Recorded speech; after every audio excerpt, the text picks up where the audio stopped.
ಕೊಡ್ತೀನಿ, ಬೇಕಾದರೆ ತೊಗೊಳ್ಳಿ, ಮುಖ್ಯಮಂತ್ರಿಗಳು ನೋಡಲಿ, ಅವ್ರ ಹತ್ರ ಇದ್ದೇ ಇರ್ತದೆ ಪುಸ್ತಕ, ಇದರಲ್ಲಿ ಪ್ರಿಂಟ್ ಆಗಿರೋದು ನಾನು ಹೇಳಿರೋದು.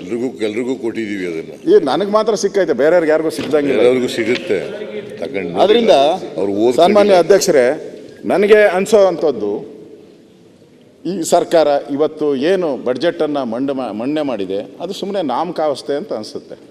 ಇನ್ನು ಮುಂದೆ ತೆರಿಗೆಗಳ ಪ್ರತಿ ತಿಂಗಳು ಬೇಕಾದರೆ ನಾನು ಹೇಳಿರ್ತೀನಿ, ಕ್ಯಾಲೆಂಡ್ರಲ್ಲಿ ಪ್ರತಿ ತಿಂಗಳು ಒಂದೊಂದು ತೆರಿಗೆ, ಹೊಸ ತೆರಿಗೆಗಳನ್ನು ಹಾಕುವಂಥ ಒಂದು ಹುನ್ನಾರ ಈ ಬಡ್ಜೆಟಲ್ಲಿ ಅಡಗಿದೆ.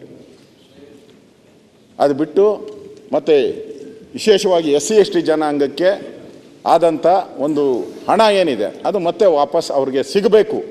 ಈ ದೃಷ್ಟಿಯಿಂದ ನಾನು ಇವತ್ತು ಈ ಬಡ್ಜೆಟ್ ಬಗ್ಗೆ ನಾನು ಮಾತಾಡಿದ್ದೀನಿ.